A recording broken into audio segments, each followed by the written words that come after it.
Hola a todos. 26 de marzo de 2022, ahora hace 2 años que tuvimos que aplazar estas 12 jornadas de egiptología de Valencia, organizadas por el IBDE, pues como ya sabéis, debido a esta terrible pandemia y que todavía a día de hoy nos sigue. Pues nos sigue de alguna manera restringiendo algunas actividades para, por supuesto, pues protegernos de posibles contagios y que la salud de todos pues no se vea afectada. El Instituto Valenciano de Egiptología retoma estas 12 jornadas que tuvimos que aplazar en 2020, pues volviendo con renovadas fuerzas y el entusiasmo que caracteriza a esta asociación. Pero pasemos a hablar de estas, creo que, estupendas jornadas que comienzan hoy y, como siempre, en el Centro Cultural de la NAU de la Universidad de Valencia, con unos ponentes, creo yo que muy acreditados y a la altura de un tema como el que vamos a tratar hoy. El tema a tratar en estas jornadas es el mundo funerario en el Antiguo Egipto, creencias y actitudes ante la muerte. En la primera ponencia de hoy, la doctora Lucía Díaz tratará de uno de los textos funerarios más importantes pues de todo el mundo funerario del Antiguo Egipto.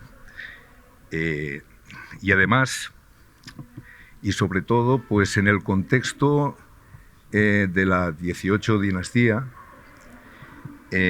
y también en la cámara de un alto funcionario, Yehuti, un alto funcionario que estaba pues precisamente en el reinado de la reina Hatshepsut. El título del tema que tratará la doctora Lucía Díaz Iglesias es ¿qué es el libro de la salida al día?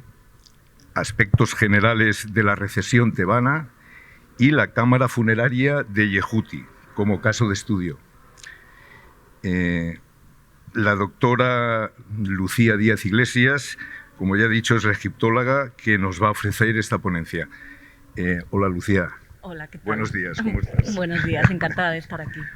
Bueno, espera un momentito que mire esto, porque tu currículum, como es un poco amplio, no os lo voy a relatar porque estaríamos aquí media hora leyendo sus trabajos, colaboraciones, artículos, escritos, etcétera.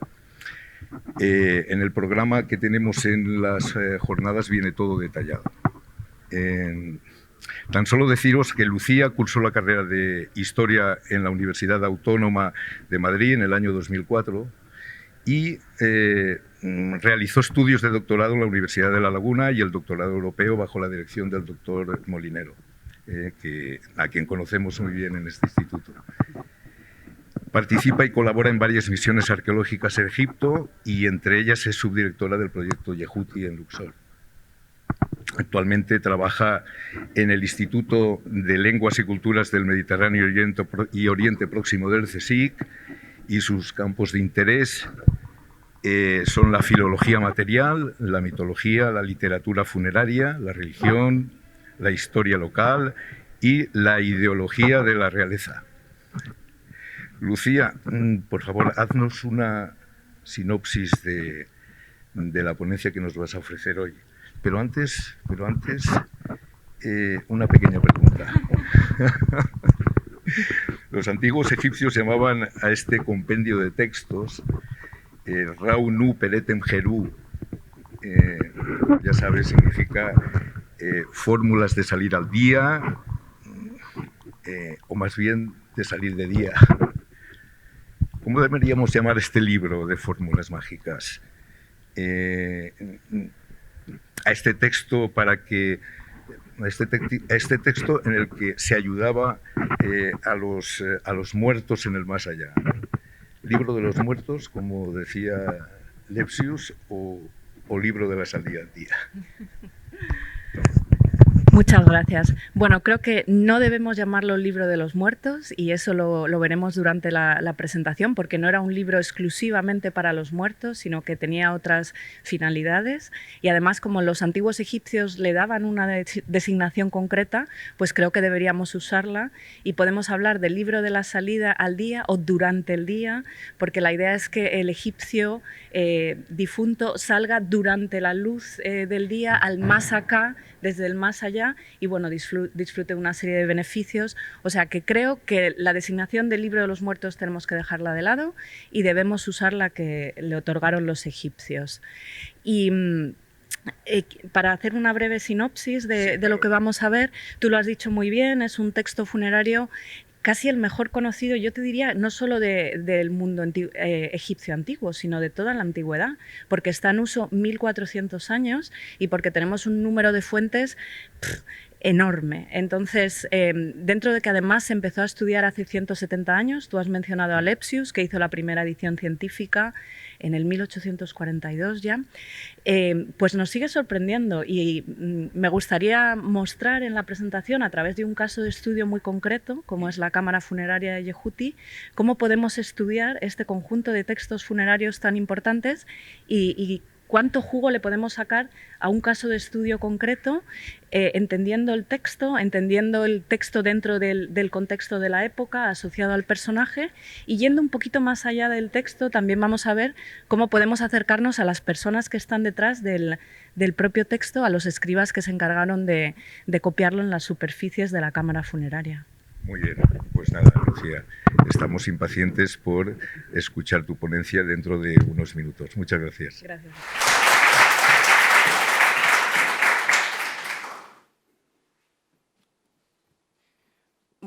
Me puedo quitar la mascarilla, ¿no? Creo aquí arriba. Buenos días a todos, muchas gracias. ¿Se oye bien? Sí. Bueno, quiero comenzar agradeciendo a los organizadores de estas jornadas haberme invitado a estar aquí, a todas las personas que están detrás y que hacen que todo salga de forma tan correcta. También, por supuesto, a todo el público asistente, que es el que da sentido a este tipo de actos. Y bueno, me hace mucha ilusión estar aquí, no solo por estar en un marco incomparable, siempre he querido decir esta palabra, pero es que es un sitio tan bonito, y por contar también pues, con una plana de ponentes que son también colegas, y que me haya presentado Clara, que precisamente es una de las alumnas a las que he dado clase y con las que he tenido ocasión de seguir colaborando. Y luego porque yo hace muchos años también estuve en estas jornadas, estaba desde el otro lado, vine de oyente a las jornadas que se organizaron del Reino Antiguo, del primer periodo intermedio, y ahora bueno, pues es un orgullo, una satisfacción y también una responsabilidad estar aquí, dándoos a conocer el trabajo que llevo a cabo y bueno, espero que lo disfrutemos todos. También tiendo a acelerarme mucho y por las mañanas voy como una moto, así que si en algún momento veis que voy muy rápido, pues me podéis dar algún toque. Entonces, voy a explicaros cómo he organizado los contenidos, que vamos a hacer una especie de recorrido circular.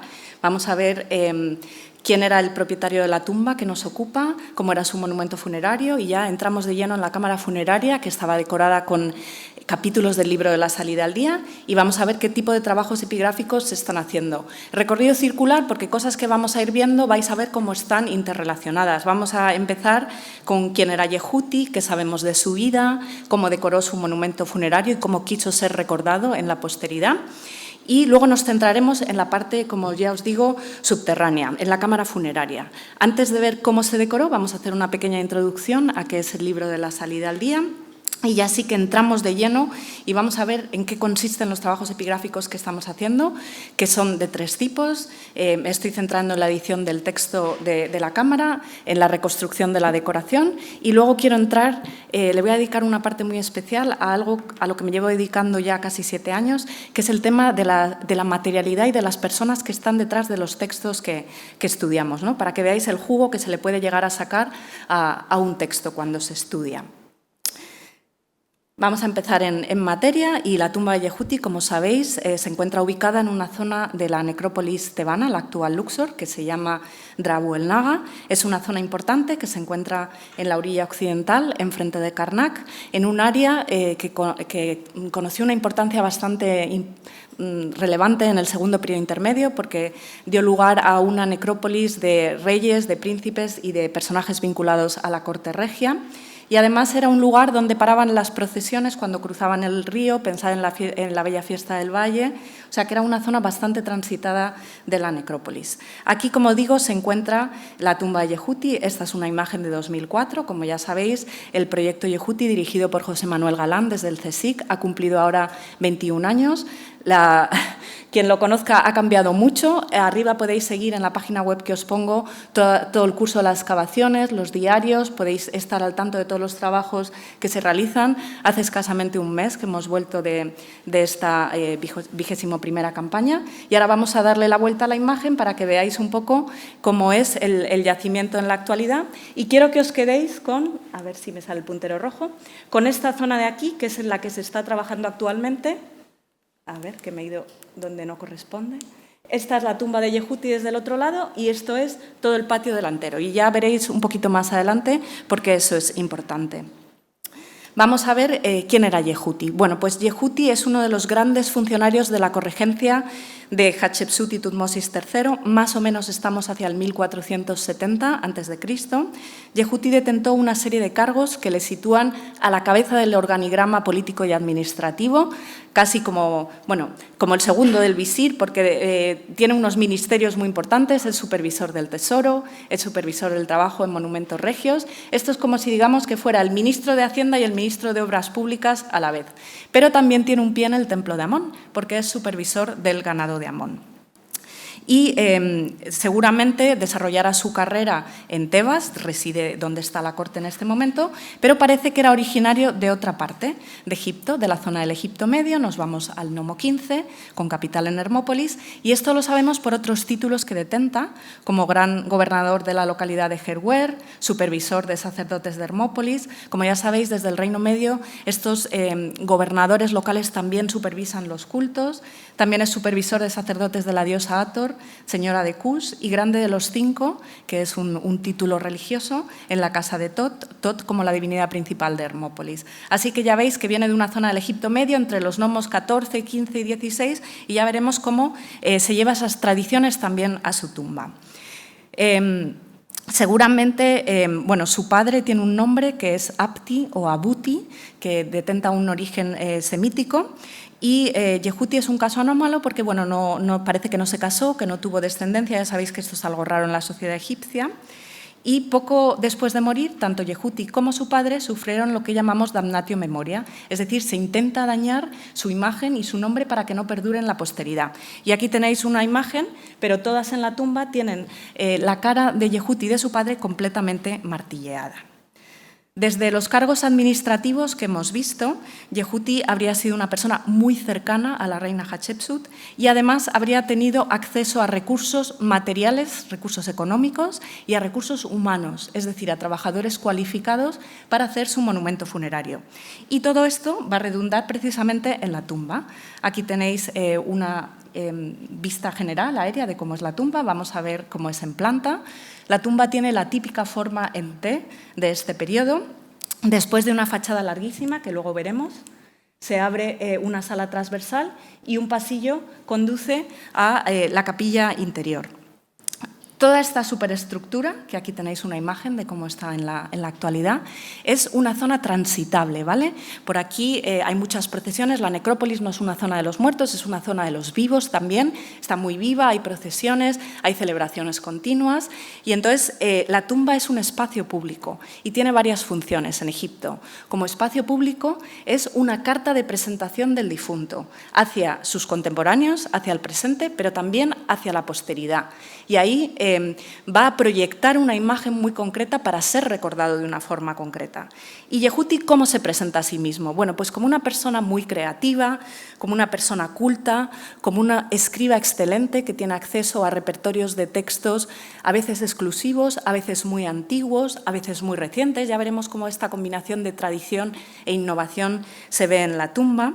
Y quiere hacer, sobre todo, de su tumba un monumento a las letras. Y esta es una característica fundamental de la tumba de Yehuti, y es que después de un patio larguísimo, tiene, ya no recuerdo si son casi 40 metros, que también es una anomalía en esta fase, tiene una fachada decorada con textos, que no es muy usual a principios de la dinastía, a principios mediados de la dinastía XVIII, y desde la fachada hasta la cámara funeraria, Yehuti se presenta rodeado de textos y de imágenes. Él es una persona culta que quiere llevarse al más allá todas estas composiciones, ¿no? Como digo, en la dinastía XVIII es poco usual que la fachada de la tumba se decore, y Yehuti empieza haciéndolo primero con un panel de arpista y con unos himnos que tienen ya una escritura muy llamativa, porque es una escritura criptográfica que ha estudiado muy bien, yo creo que otra persona bien conocida, ¿no?, de esta asociación, Andrés Diego Espinel, y que ya invitaban a las personas cultas a detenerse, a intentar descifrar estos textos que aunque están escritos en jeroglífico, no tienen un mensaje tan directo y que explota los juegos de palabras, ¿no? Esto estaba a un lado de la puerta, y aquí tenéis la fachada. La fachada está dividida de forma simétrica y tiene dos estelas a ambos lados. La estela de la derecha lo que tiene es una biografía de Yehuti.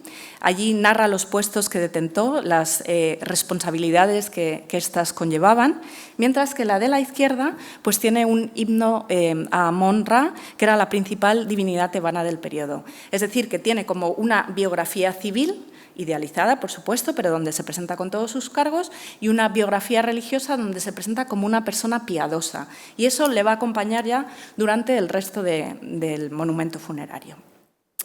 Si vamos ahora a la sala transversal, que todavía seguimos trabajando en ella, haciendo labores de restauración. Hace 2 años tuvimos una sorpresa porque limpiando las paredes, que han sufrido mucho deterioro porque la tumba tiene muchísimas vicisitudes, bueno, pues limpiando los restauradores encontraron esta escena que veis aquí, que no sé si os recuerda algo, pero estamos en época de Hatshepsut, y precisamente en el templo de Deir el-Bahari pues tenemos esa misma escena que representa la expedición que se hizo al Punt a traer, bueno, una serie, y que resultó en la llegada a Egipto de una serie de productos, ¿no? Pues Yehuti también se lleva eso a su tumba, es decir, que fue una persona protagonista de los acontecimientos de la época de la reina Hatshepsut. Bueno, si seguimos avanzando, ahora nos metemos en el pasillo, que tiene una de las versiones más largas conocidas del ritual de la apertura de la boca. Como ya sabéis, este ritual serviría para animar al difunto, bien al difunto o bien a su estatua, para que recuperara una serie de funciones vitales, como la capacidad de habla, etcétera, de respirar, de oír. Y este funeral, creo que también otro viejo conocido de esta asociación, José Miguel Serrano Delgado, a lo mejor os ha hablado alguna vez de ella, pero se encarga del estudio de los rituales de la tumba y podéis seguir varias publicaciones. Si seguimos avanzando, llegamos al espacio interior, que es el de la capilla. Y la capilla tiene un nicho donde vemos a Yehuti flanqueado por sus 2 padres. Acordaros de lo que os he comentado, de que Yehuti parece que ni se casó ni tuvo descendencia. Y en esta zona vamos a encontrar una gran cantidad de rituales, algunos arcaicos, algunos parece que proceden de la zona de Hermópolis, difíciles de descifrar. Aquí tenéis un ritual que consiste, parece que es muy antiguo, también lo ha estudiado José Miguel Serrano, en rodear un edificio. Hay escenas de estrangulamiento de nubes, que las ha estudiado Andrés Diego Espinel, otras de sacrificio de ganado, otras que parece que vienen de la zona de Hermópolis, porque se han encontrado restos arqueológicos que prueban que de los bueyes se cortaban las 4 patas y se depositaban en unos hoyos circulares, y aquí tenemos la representación iconográfica de unos rituales que vienen del Reino Medio. Por esto digo que Yehuti es una persona muy interesada en rituales antiguos y que quiere plasmar todo ese conocimiento en su tumba, precisamente. Bueno, sabemos que la tumba tiene otra función en la antigüedad. Hemos visto esa carta de presentación hacia el presente y hacia el futuro, esa zona transitable de la tumba, pero es que la tumba también tiene una parte que es inaccesible al público y es porque la función de la tumba también es conservar el cuerpo. Ya sabéis que el cuerpo es necesario para la supervivencia en el más allá y toda esa parte que es inaccesible, a la que se accede. Bueno, no se accedería porque estaría cubierto, pero a través de un pozo se dispone toda una estructura compleja de pozos y de cámaras donde estaría guardado y almacenado el cuerpo del difunto. Bueno, esta parte no accesible fue excavada durante 2008 y 2010. Tenemos un pozo de unos 8 metros que da acceso a una antecámara, a la que veis que tiene las paredes ennegrecidas porque se encendieron una serie de incendios en la antigüedad, y esa antecámara da acceso a un segundo pozo mucho más pequeñito, de unos 3 metros, y, sorpresa que se llevaron en 2010, a una cámara funeraria completamente decorada en todas las paredes y en el techo, con escenas y capítulos de lo que llamamos el libro de la salida al día. Otra sorpresa, en la cámara funeraria no había nada de restos de ajuar. No sabemos qué le pasó a Yehuti, no sabemos siquiera si llegó a ser enterrado allí. Se preparó todo un espacio para que su cuerpo perdurara para la eternidad y estas cosas del destino, pues parece que nunca fue enterrado allí. Elementos de ajuar sí que se encontraron en la antecámara, pero tampoco ninguno de ellos nos presenta el nombre de Yehuti. Sí de otras personas contemporáneas, hay elementos de la dinastía XVIII en cerámica, en ataúdes, los típicos ataúdes negros con decoración amarilla, se encontraron unos pendientes de oro, seguramente contemporáneos a Yehuti, incluso pudo haberlos llevado él mismo, pero no tenemos indicio de qué pasó con Yehuti exactamente. Entonces, antes de meternos ya en materia, en cómo se decoró la cámara funeraria, voy a hacer un pequeño paso atrás y vamos a ver qué es esto del libro de la salida al día, que se conoce de forma más común, pero mucho más errónea, como libro de los muertos. Yo os pediría que no utilicéis esta designación y ahora vamos a ver por qué, porque es errónea y porque además los antiguos egipcios nos han dado una forma de llamar a este compendio de textos funerarios. Bueno, vamos a ver primero a quién es el culpable, el pobre Lepsius, de mediados del siglo XIX, que publicó este famoso papiro de Juefang, que se encuentra en Turín, y lo llamó como lo llamaban los propios egipcios, los trabajadores contemporáneos que excavando en las tumbas encontraban papiros decorados con textos funerarios y decían, esto tiene que ser un libro para los muertos. Y entonces él en alemán dijo, pues Totenbuch, así se llamaría. Y bueno, pues por tendencia a pensar Book of the Dead, Livre de Morte, hemos heredado esa tradición, pero como digo, no es correcta. Y yo siempre empiezo diciendo que no es el libro de los muertos, porque creo que hay que desmontar una serie de tópicos y luego ya vemos en clave positiva qué es el libro de la salida al día. Bueno, lo primero es que no tenía un uso exclusivo funerario, es decir, no era para los muertos. Y esto lo sabemos porque en los títulos, que llevan muchas recitaciones, pues nos indican que habría una recitación en vida de este tipo de textos, que se utilizarían también en los templos. Y aquí tenéis un ejemplo, el colofón es la parte final de los capítulos, donde nos dicen cuál era la utilidad que se esperaba de estos textos. Este nos dice: todo aquel que conozca esta fórmula en la tierra, él será como Tot, será adorado por los vivos, no caerá al poder del rey ni a la furia ardiente de Bastet, él alcanzará una edad avanzada feliz. Esto no es algo que uno espera al morir, esto es algo que uno espera en vida. O sea, que para que veáis que no tenía un uso exclusivo funerario. Otra cosa que nos induce a error, libro. No es un compendio textual, no es un libro al uso donde haya una serie de capítulos que siempre se repiten en el mismo orden, donde haya una historia que se cuenta de principio a fin. No. La palabra libro nos puede inducir a confusión, pero ya veremos que no es así, que los capítulos funcionan de forma independiente unos a otros. Otra cosa, no se usa solo en el Reino Nuevo, luego veremos toda la trayectoria que tiene muy brevemente. No se documenta solo sobre papiro, claro, estamos acostumbrados a ir a museos y ver constantemente papiros. Y está documentado sobre todo tipo de superficies. Y esta es una de las que más me gusta a mí. Esto es una silla. Está documentado hasta sobre una silla.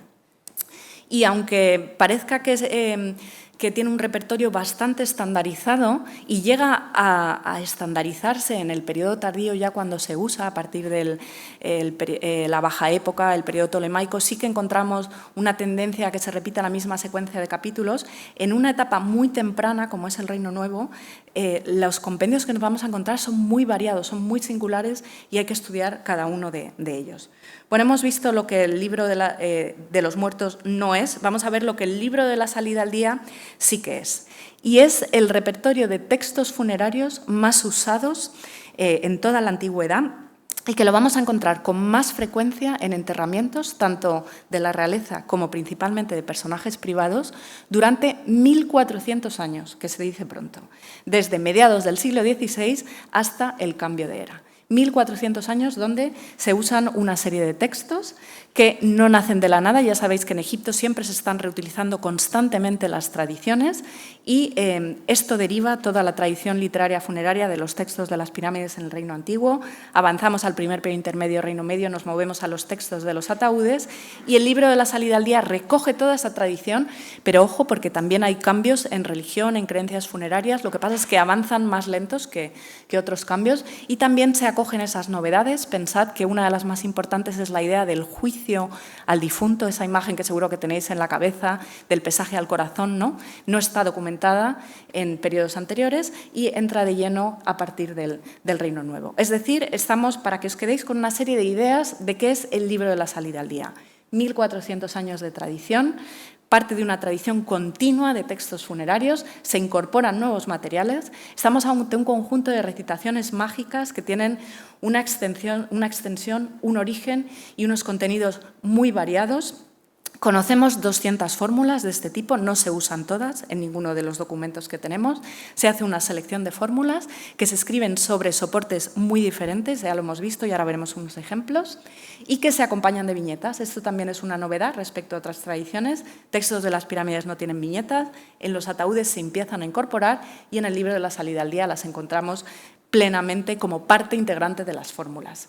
Y este tipo de textos, bueno, pues tratan sobre los principales aspectos, miedos y esperanzas en el más allá. La finalidad que tienen es dotar al difunto de una serie de herramientas que le permitan superar el trance de la muerte y vivir en las mejores condiciones posibles. Servían para orientar al difunto en el más allá, para otorgarle una serie de privilegios, para ayudar a sortear todos los tipos de pruebas que le esperan en el más allá y a los que tendría que enfrentarse para controlar el paisaje ultramundano. Y hay una serie de tópicos que son recurrentes, los he puesto ahí abajo: protección, aprovisionamiento y conocimiento, que los vamos a ir viendo. Cuando digo que se usan todo tipo de soportes, hemos visto una silla, pero tenéis papiros, vendas de momia, tenéis sudarios en el centro, tenéis tumbas, mesas de ofrenda, ataúdes, sarcófagos, estelas, amuletos, usheptis, escarabeos del corazón. Tenéis una gran cantidad de soportes, ¿vale? Y de Egipto también, ya sabéis que siempre se busca esa conexión de texto con soporte y no se deja al azar. Por ejemplo, las mesas de ofrenda, donde se hacían libaciones, pues precisamente tiene un texto para dotar al difunto de alimentos y de bebidas en el más allá. En las figuras funerarias, que son aquellas que hay que mágicamente actualizar y revivir para que te ayuden a labrar los campos en el más allá, pues precisamente esos usheptis, que van dotados con sus herramientas de trabajo, son los que tienen el texto del capítulo número 6. Igual que los amuletos, donde se cuida mucho el material que se utiliza, la fórmula, nada se deja al azar.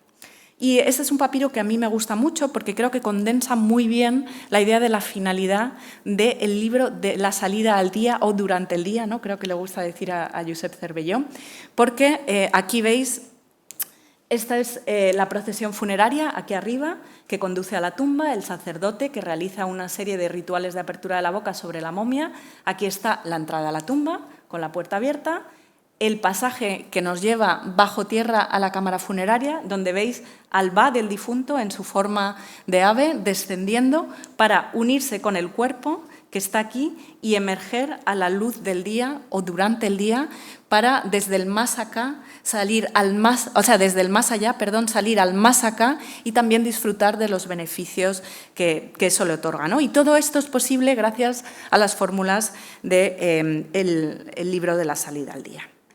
Bueno, hemos visto que están en uso durante 1400 años y se distinguen distintas fases de producción, de revisión de los contenidos, que nosotros llamamos recensiones. Y con el caso de Yehuti nos vamos a situar en la primera etapa del libro de la salida al día, lo que llamamos la recensión tebana, que cubre las dinastías 18 a 20. Estamos entre el 1550 y el 1070, más o menos, antes de Cristo, excluyendo la época de Amarna, donde deja de usarse. O sea, el libro de la salida al día también tiene una serie de hiatos, ¿vale? Uno de ellos es el periodo de Amarna. Recensión tebana, ¿por qué? Estas son las características principales que me gustaría que fijarais.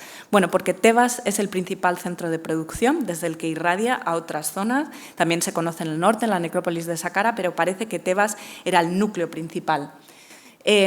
Los textos tienen una vinculación temprana con la familia real y después se van difundiendo a otros grupos sociales. Pero es la realeza la que primero empieza a usar este tipo de composiciones y además va a seguir haciéndolo durante todo el Reino Nuevo.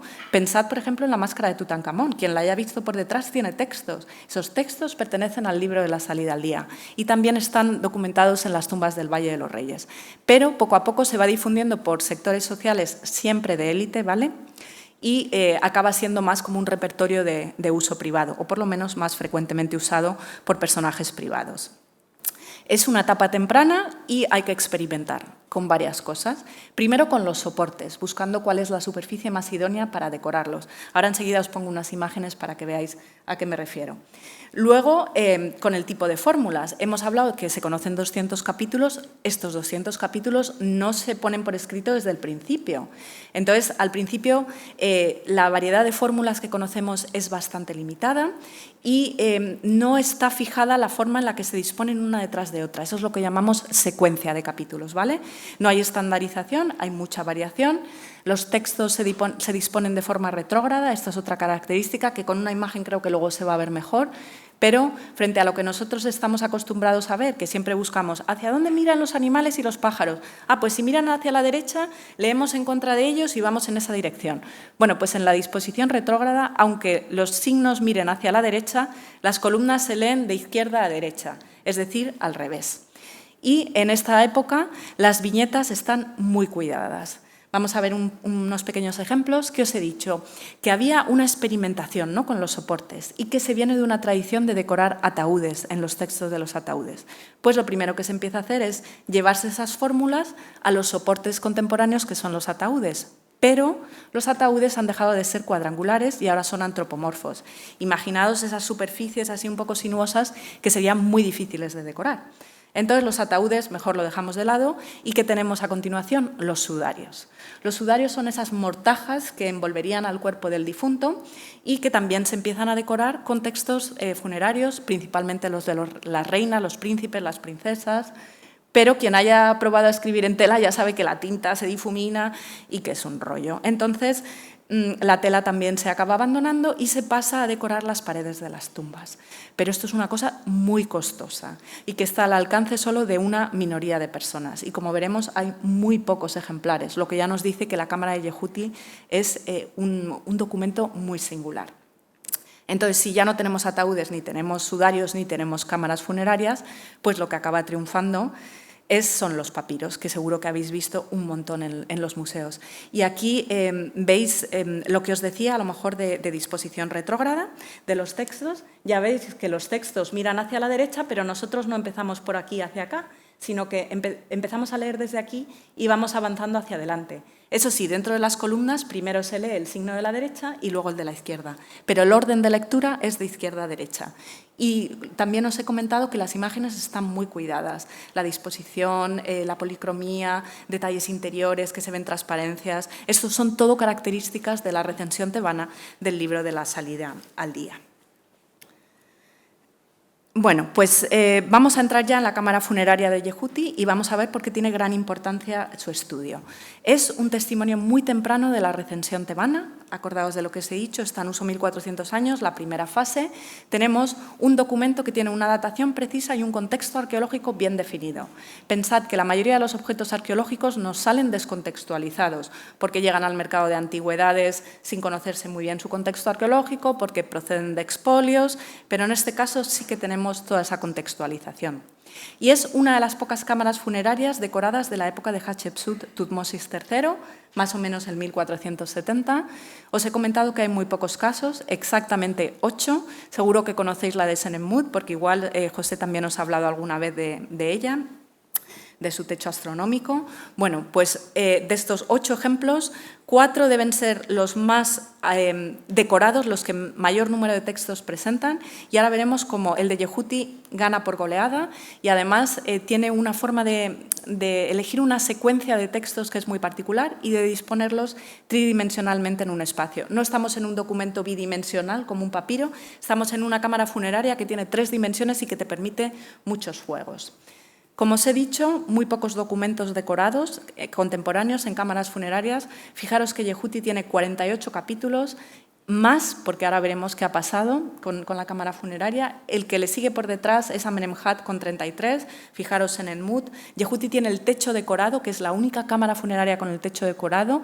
Esto era una proeza del momento. En cuanto veáis imágenes vais a saber por qué. Y vamos a entrar os voy a hacer una presentación de cómo es la cámara funeraria, ¿no? Qué tipo de textos vamos a encontrar allí y luego vamos a ir desgranando cada una de estas cuestiones. Tenía 5 superficies, ¿vale? Las 4 paredes y el techo, pero veremos que 2 de ellas se perdieron en la antigüedad y el techo está parcialmente destruido. Os presento la pared norte de la cámara funeraria con un esquema y con cómo se distribuyen los capítulos. Y aquí nos vamos a encontrar con textos para transformarse en seres poderosos como halcones, como cocodrilos, en seres que te permiten tener capacidades sobrenaturales como volar, como una golondrina.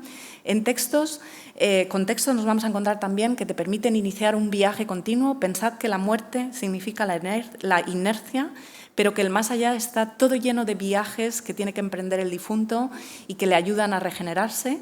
Y una forma de integrarse en la regeneración cósmica y cíclica es entrar en el circuito solar.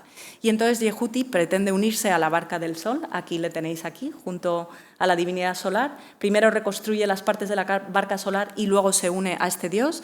Y hacia el final de la pared, todos esos capítulos, que son la secuencia 22, 23, etc., tienen que ver con recomponer a la persona en las partes que compone su personalidad. Ya sabéis que una persona se compone de, por ejemplo, un corazón, donde se almacenan los sentimientos, los pensamientos, pero también es cuerpo, también es sombra, también es va. Todas esas cosas se diluyen con la muerte y hay que volver a juntarlas. Y además se pierde la capacidad de hablar, de recordar, de moverse, y todo esto, pues que hay que volver a reactivarlo, se consigue mediante estos capítulos. Nos vamos a la pared por la que se entra, donde está la entrada, ¿vale? La puerta de acceso a la cámara funeraria. Y aquí nos vamos a encontrar con una serie de capítulos que te permiten escapar de situaciones peligrosas. El más allá es un mundo completamente peligroso, lleno de dificultades, y entonces tienes que tener capítulos que te permitan conjurar serpientes, evitar masacres, abrir todos los accesos al más allá y poder moverte con libertad. Y esto lo encontramos en la pared norte. Y ahora damos un salto al techo, que tendría 5 registros parcialmente conservados, ya lo veis, ahora veremos por qué, y que reúne textos que tienen que ver con el conocimiento, que tienen que ver con la superación del juicio final, el famoso capítulo 125 que veis en el centro, y que le permiten a Yehuti, bueno, pues sortear todo este tipo de peligros también. Tiene que pasar por una red que está tendida desde el cielo hasta el suelo y tiene que tener conocimiento, tiene que conocer los nombres de las puertas, los nombres de rituales en el más allá, de personajes que te van haciendo una serie de preguntas y que tú tienes que saber la respuesta. Y con conocimiento más pureza puedes seguir avanzando. Pureza ya sabéis porque cuando te someten a un juicio en el más allá, tú tienes que demostrar que no has cometido ninguna falta y que eres completamente puro. Bueno, pues no solo nos interesa estudiar el contenido de las fórmulas, como os he comentado, también nos interesa analizar cómo se disponen, en 2 sentidos. Cómo se suceden los capítulos uno a otro, lo que llamamos secuencia, y cómo se disponen tridimensionalmente en el espacio. Y bueno, Yehuti lo que hace es que, aquí tenéis la secuencia de textos, aunque ahora hemos descubierto más, Y en comparación con otros ejemplares de principios de la dinastía XVIII, como veis, se repite una secuencia. Bueno, estos ejemplares que tenéis encima y debajo precisamente corresponden a los sudarios de la familia real de principios de la dinastía XVIII. Es decir, de todas las posibilidades que tiene Yehuti de combinar textos, está eligiendo aquello que remite a tradiciones antiguas y que además es un guiño a la realeza. Él dice, ojo, que estoy cogiendo un repertorio que están usando príncipes, princesas, gente de la corte regia. Y ya está marcando una singularidad frente a otros casos, como Senenmut, que elige otra disposición distinta, como Amenemhat. Es su forma de decir, yo me entronco con las tradiciones antiguas y con tradiciones de la realeza. Y además, la cámara funeraria, como os digo, es un espacio tridimensional y que te va a permitir jugar con dónde ubicas tú los textos.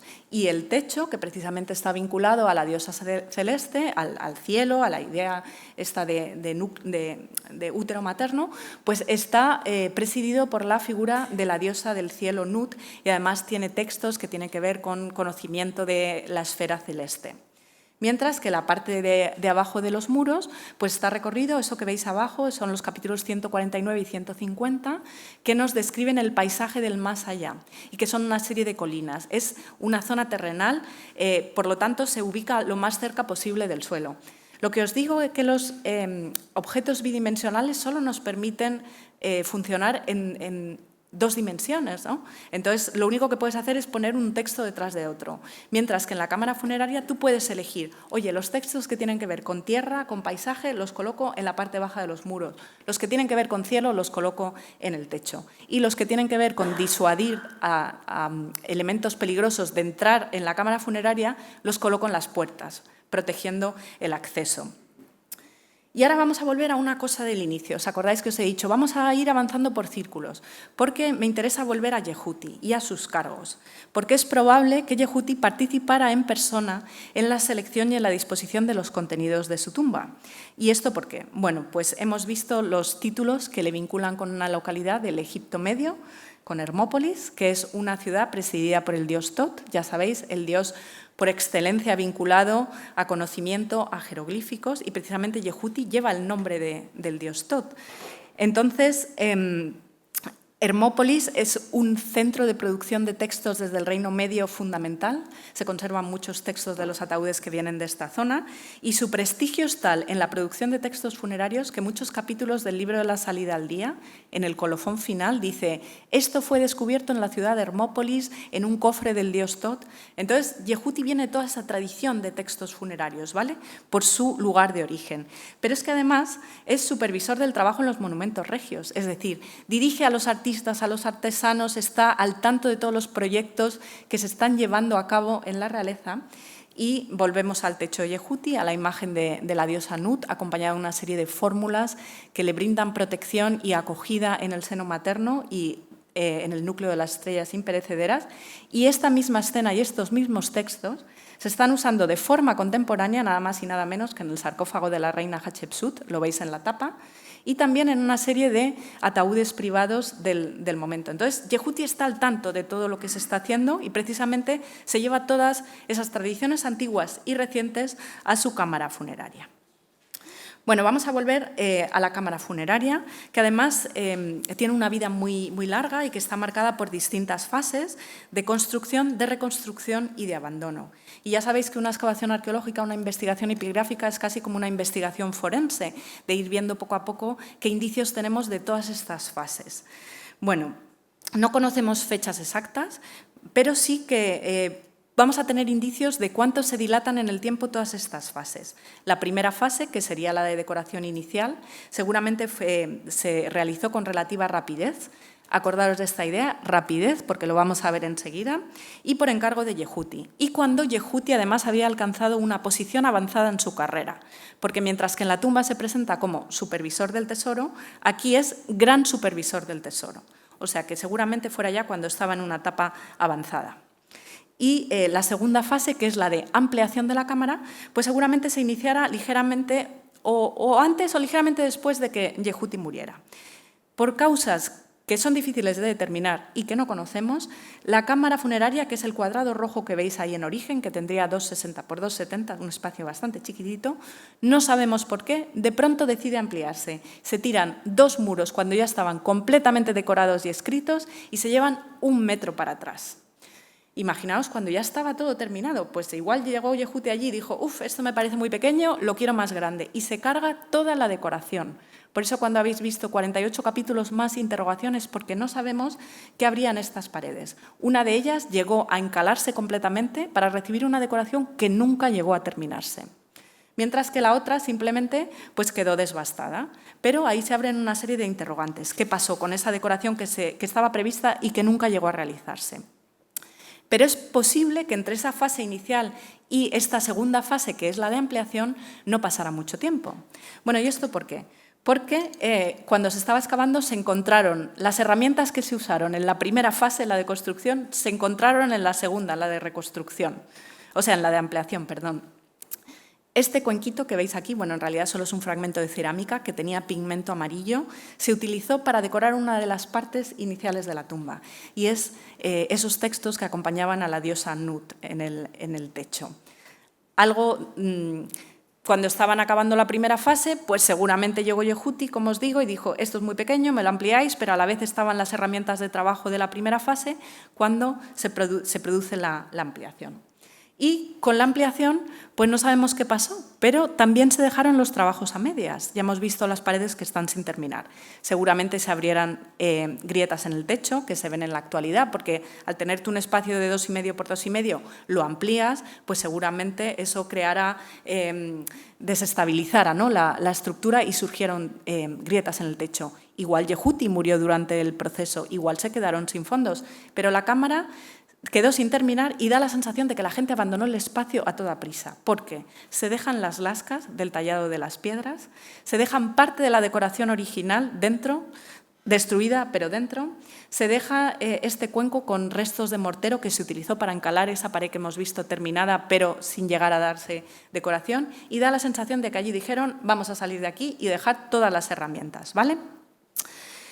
Bueno, la siguiente fase pues ya es la del abandono. Hemos visto construcción inicial, ampliación. La siguiente fase sería la de abandono y durante un periodo de siglos hasta la actualidad, pues los fragmentos de la cámara funeraria, hay partes del techo que se han ido desprendiendo y durante el proceso de excavación se recogieron hasta unos 800 fragmentos, algunos muy pequeños, algunos muy grandes y en la última fase, que ya sería la del estudio científico actual, pues son con los que nosotros vamos jugando. Y ahora quiero entrar en qué consisten los trabajos epigráficos que se están llevando a cabo, ¿no? Y cuál es el objetivo que los guía. Pero antes de nada quiero recalcaros que lo que yo os voy a exponer aquí en realidad es parte de un trabajo colectivo en el que participan muchas personas, que los proyectos científicos son multidisciplinares y entonces tenemos fotógrafos, contamos con restauradores, por supuesto con los arqueólogos que documentan todas las estructuras en el inicio y que recogen todas esas pistas con las que luego nosotros intentamos recomponer qué ha pasado en ese espacio. También con topógrafos, con arquitectos que diseñan todos los planos de las estructuras, que hace que trabajemos con seguridad, geólogos que estudian cómo se compone el sustrato en el que está tallada la cámara funeraria y que han llegado a determinar que estamos en una zona donde la piedra caliza es de muy mala calidad. Ya veremos en qué repercute todo esto, ¿no? Y como os digo, hay una serie de trabajos previos que van a determinar pues la parte epigráfica, que es en la que yo ya entro de lleno, y que tiene una serie de objetivos. Uno de ellos es preparar la publicación científica, la edición del texto de Yehuti, que no era conocido. Otra es ¿qué hacemos con todos esos fragmentos que hemos encontrado, ¿no? ¿Cómo jugamos con ellos? Bueno, pues la unión de esos fragmentos para recomponer cómo era la decoración original. Y luego quiero detenerme mucho en una cosa, que es en la que llevo trabajando una serie de años, que es cómo nos aproximamos al trabajo de las personas que están detrás de los textos, de los escribas, ¿no? ¿Qué hacemos primero para la edición de los textos? Bueno, los textos de las paredes se transcriben con un programa informático diseñado en la Universidad de Basilea, que se llama el Visual Glyph. ¿Y por qué este programa? Bueno, pues porque es un programa muy versátil que nos permite hacer copias que no son estandarizadas, que no son tipográficas plenamente, que nos permiten acercarnos lo más posible al texto. Porque podemos jugar con el tamaño de los signos, cambiar la disposición, cambiar el espaciado entre ellos y entonces hacemos una copia fiel. Es decir, que cada espacio de las lagunas que veis aquí corresponde exactamente al espacio de la laguna que hay en la pared. Y si algún signo es más grande, se le amplía el tamaño. Si algún signo es único de la tumba de Yehuti, no usamos un carácter tipográfico estandarizado, sino que se introduce como una imagen, ¿no? Y es un programa, como os digo, muy versátil que nos permite ser lo más fieles al documento original. Y una vez preparada la versión de los textos, que se hace a partir de fotos, pero que luego se llevan al terreno y se cotejan allí contra el original y se ven muchos más signos, lo que hacemos es comparar la versión de Yehuti con textos ligeramente anteriores, contemporáneos y ligeramente posteriores. Hemos visto que en esta fase inicial pues tenemos textos escritos sobre ataúdes, sobre sudarios, en paredes de tumbas y también en papiros, y que son accesibles a través de esta base de datos alemana que nos da un montón de información. Y lo que hacemos, como digo, es comparar el texto de Yehuti con todas estas versiones, que me acuerdo ayer cenando con Paco que me decía, ¿seguro que os volvéis locos? Y digo, pues sí, nos volvemos locos, pero al final tiene su recompensa. Y, por ejemplo, una de las partes de la decoración de la tumba de Yehuti, que llamamos el capítulo 42, que tiene que ver con la divinización de las partes del cuerpo de Yehuti y que llevan desde el pelo hasta los ojos, las orejas, los dientes, hasta las plantas de los pies. ¿Veis? Cada una de estas partes del cuerpo se asocia con una divinidad, que tenéis aquí escrita prácticamente como una viñeta. Es como un determinativo ampliado. Y aquí que dice que el pelo de Yehuti es como el del dios Nun, y te plantan ahí al dios Nun. Bueno, pues este capítulo, al compararlo con las versiones contemporáneas, se ha encontrado una copia exactamente igual en un papiro, que tiene una datación incierta, que parece que viene de Tebas, y tiene ciertas diferencias, por supuesto, estamos en una cultura manuscrita, todo lo que es anterior a la imprenta y es manuscrito, no hay un ejemplar que sea igual al otro, pero tiene muchas coincidencias en ortografía, en fallos que se cometen y sobre todo, y aunque en una versión esté escrita toda en línea y otra en columna, como si fuera una lista, uno encima de otro, cuando lo desplegamos y vemos los determinativos, es que son exactamente igual. ¿Qué nos quiere decir esto? Que dos personas distintas estaban trabajando con el mismo modelo, que la persona que decoró la tumba de Yehuti, la persona que decoró el papiro que tenemos aquí, que está en Hannover, estaban utilizando el mismo modelo. Y esto es importante, ¿por qué? Porque hemos perdido todos los modelos en Egipto, solo tenemos los productos finales y solo podemos hacer hipótesis. Bueno, esto tiene un pequeño truquillo que luego os voy a decir. Sí que hemos conservado algún modelo, ¿vale? Pero hemos perdido el 99% prácticamente. Entonces, el tener dos versiones iguales nos permite hipotetizar cómo sería ese modelo original, ¿no? Vamos a volver a nuestros bloques, los bloques que se han caído. ¿Qué hacemos con ellos? Bueno, se documentan, se registran, se fotografían y empieza el juego del puzzle, que es ver cómo encajan unos con otros entre sí y vamos recomponiendo cómo era la decoración original, a veces con más suerte porque tenemos ediciones sinópticas que nos ayudan a ubicar los pequeños fragmentos que tenemos y poco a poco, bueno, pues se van juntando estos fragmentos y se pueden ir recolocando en esas partes que nos iban faltando. Si os acordáis, el techo os he dicho 5 registros, pero 3 parcialmente colapsados. Bueno, pues a lo que me dedico desde hace una serie de años es a ir juntando todos esos fragmentos poco a poco y a ir devolviéndolos a su ubicación original para ver cómo podría haber sido la cámara en origen. Pero una cosa que llamó la atención desde muy temprano es que muy pocos fragmentos se pueden ubicar en las paredes que faltan. Por ejemplo, estos dos. Ya nos dan una idea de las dos paredes, cómo podrían haber estado decoradas. Pero ¿qué pasó con todo eso? Esas paredes picadas, ¿dónde está ese material, ¿no? ¿Y por qué tan pocos trozos?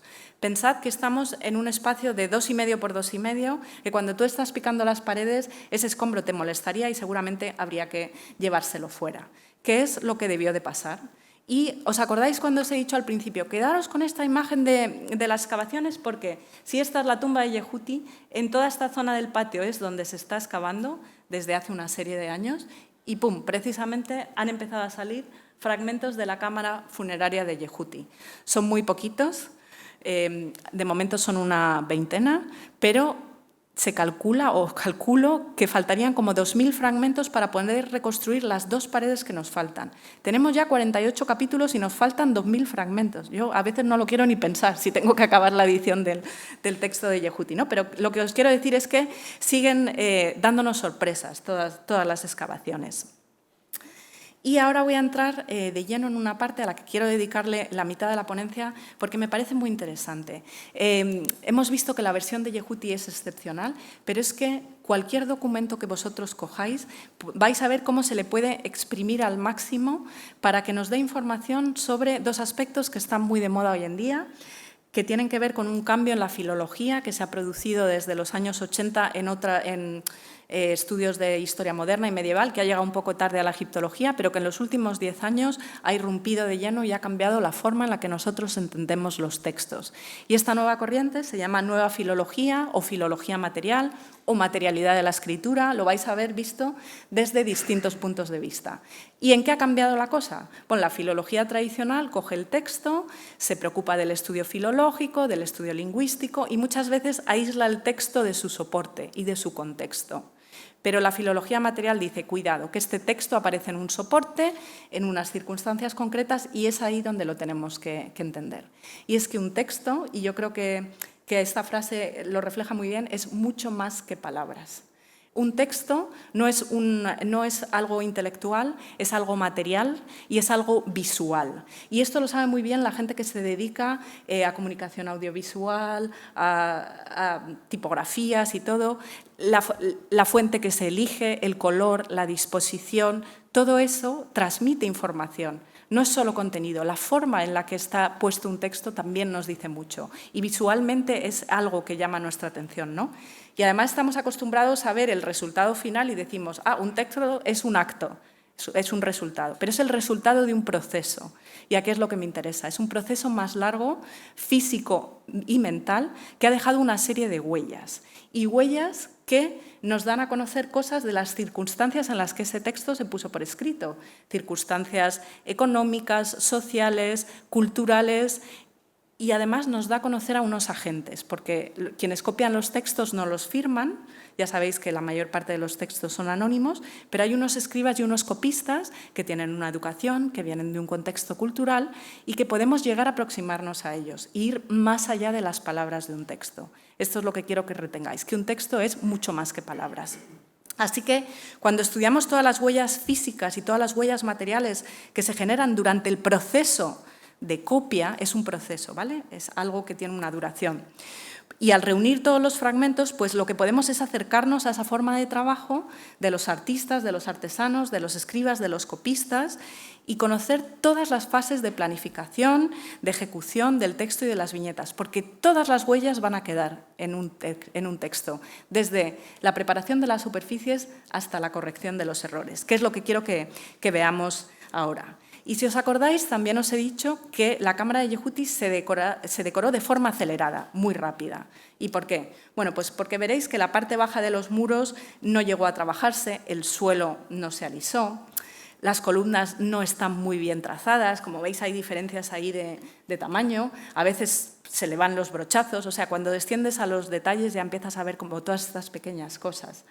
Y esto contrasta con otras cámaras funerarias contemporáneas donde veis que todo parece como muy regular, hecho como con mucha más calma. O sea, Yehuti fue muy rápido. Y además hay zonas en el techo, esta es la famosa parte de divinización de las partes del cuerpo que hemos visto, donde hay multitud de errores. Y entonces empiezas a descender. Y resulta que vemos que se han omitido terminaciones femeninas, que se han borrado signos. No sé si lo veis muy bien aquí, pero debajo de todo esto hay una serie de signos que se han borrado porque el escriba metió la pata y tuvo que corregir sobre la marcha. Hay inserciones posteriores, que las vemos porque los signos, aquí se nos ha olvidado una T y la metemos como podemos en ese espacio que queda entre los jeroglíficos. Hay fallos en los títulos de Yehuti, o sea, en la mitad de ellos están mal escritos. Nos encontramos con signos superfluos que tampoco tendrían que estar y con un montón de fallos en la orientación de los signos. Claro, está muy bien echarle la culpa al escriba, pero tenemos que entender, y esto es lo que quiero que veáis, que hay una serie de condiciones materiales en las que un texto se pone por escrito.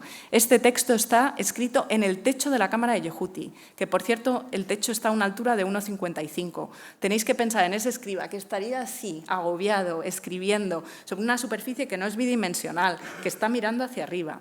Y que es un texto muy repetitivo. El cabello de Yehuti es como el de Nun, los ojos de Yehuti son como los de no sé qué. Entonces es muy fácil que se cometan errores. Entonces siempre que cojáis un texto, buscad las circunstancias que lo rodean para entenderlo, ¿no? Y ¿por qué decimos que se hizo rápido? Las viñetas son un poco cutrecillas, no tienen muchos detalles interiores. Incluso hay espacios que estaba previsto que se decoraran con una viñeta que nunca se rellenaron.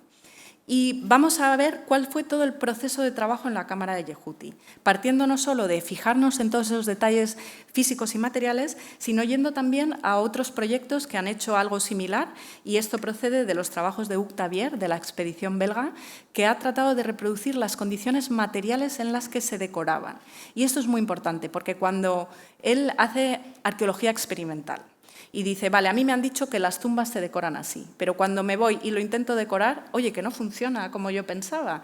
Entonces, nos está dando muchas claves para entender cómo era todo el proceso de trabajo de los artistas, y yo lo extrapolo y lo llevo al terreno de los escribas y de los artesanos. Y como digo, hay que fijarse en todos los detalles. Hombre, yo hubiera preferido no tener que hacer un puzzle y que la tumba estuviera en perfecto estado, pero lo bueno de tener todos los fragmentos es que los podemos girar y los podemos ver por detrás. Y vemos que los fragmentos que van contiguos a veces tienen una capa de mortero que es de distintos grosores. Algo está pasando ahí detrás. Y partes colapsadas de la pared, digo, ay, vaya, se me ha quedado el texto a medias, pero nos permiten mirar dentro de la superficie decorada, ¿no? ¿Y qué vemos? Que la superficie esta es la pared, ¿no? Pero si miramos dentro, la superficie, esa pared que está solo retallada, es muy irregular.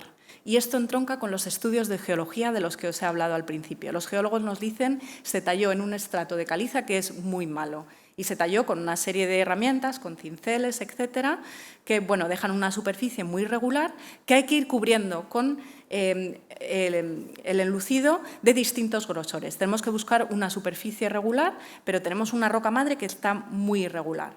Bueno, pues se usa esa capa de mortero, que luego se alisa con una capa blanca, que es sobre la que se empieza a hacer la decoración. Y seguramente se usarán las manos para poner esa capa de mortero y se alisan con una llana que tenéis aquí.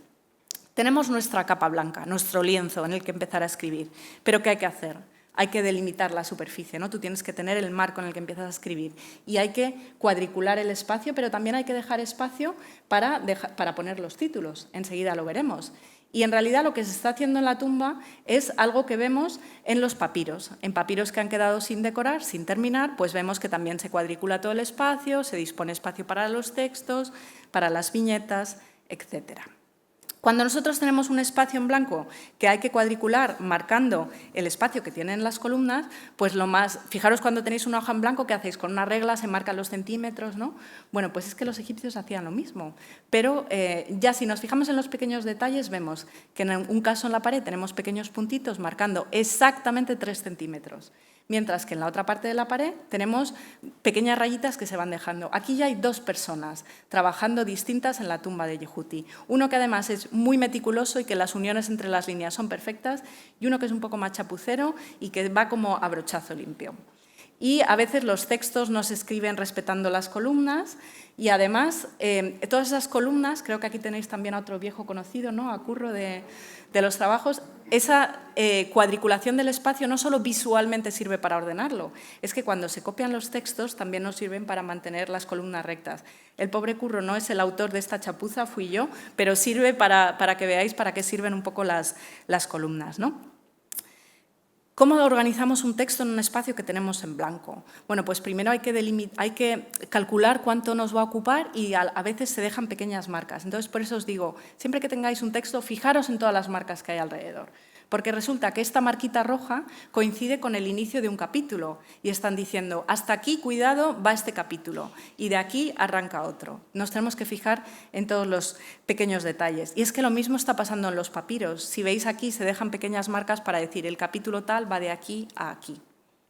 Nada se deja al azar.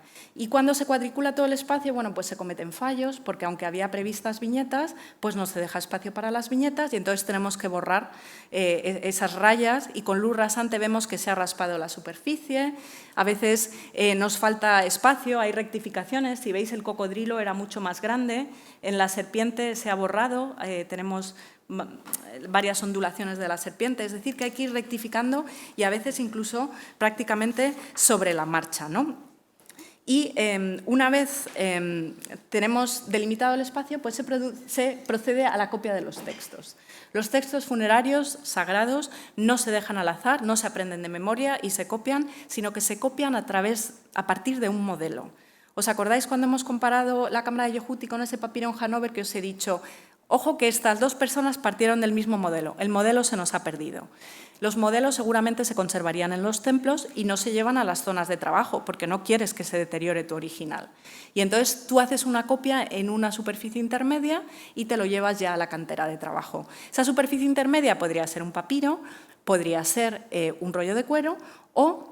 Y os he dicho, en el 99, no sé qué por ciento de los casos se nos han perdido los originales, salvo en la tumba de Najmin, que precisamente es contemporánea con Yehuti y que utilizó óstraca, es decir, fragmentos de cerámica o de piedra donde se escribe el texto. El modelo intermedio el modelo original está en los templos. Tenemos un modelo intermedio escrito en un material que tú puedes deshacerte de él porque hay mucha piedra en Egipto, es fácil de manejar, la tiras al salir de la tumba y a partir de esta copia intermedia tú lo transfieres a las paredes. Esto es un caso excepcional y que estoy estudiando en un proyecto que ahora mismo tengo en curso. Lo que quiero deciros es que ellos copian a partir de modelos y este precisamente tiene el tamaño de un DIN A4, tiene 21 por 29. Os tenéis que imaginar al escriba con el modelo en la mano que está copiando los textos. Pero cuando se produce la copia, pues oye, hay desajustes, porque estamos en una cultura que no es precisa. Todo lo manuscrito tiene sus pequeños errores, pero son errores humanos y ahí es donde descubrimos a las personas. Resulta que cuando se están copiando los textos, el último capítulo de la pared era el 41, pero nos faltan 4 columnas. Y la secuencia es que después del 41 saltamos al techo al 42 y nos falta el inicio del 42. Bueno, pues aquí hay un pequeño desajuste entre planificación y ejecución. ¿Cómo se copian los textos? ¿Qué características tienen? Os he dicho que el texto es un elemento material, un elemento visual. Vamos a esas cosas. Bueno, pues se usa el tipo de escritura que llamamos jeroglífico cursivo. Jeroglífico cursivo está a medio camino entre los jeroglíficos y el hierático. Aquí tenéis varias líneas, ya sabéis, el jeroglífico es la escritura monumental con numerosos detalles interiores, donde siempre hay un referente en la realidad que reconocemos muy claramente. Jeroglífico cursivo es esta fase intermedia entre esto y el hierático, que va abreviando las formas, que se pierde ese referente de la realidad, que usa muchas ligaturas, etc. Pero los jeroglíficos cursivos aún los reconocemos, tienen algo del carácter pictográfico de los jeroglíficos y tiene también sus asociaciones, ¿vale? Y además se usan mucho para la copia de textos religiosos y funerarios. Otra característica de la que hemos hablado, disposición retrógrada de los textos.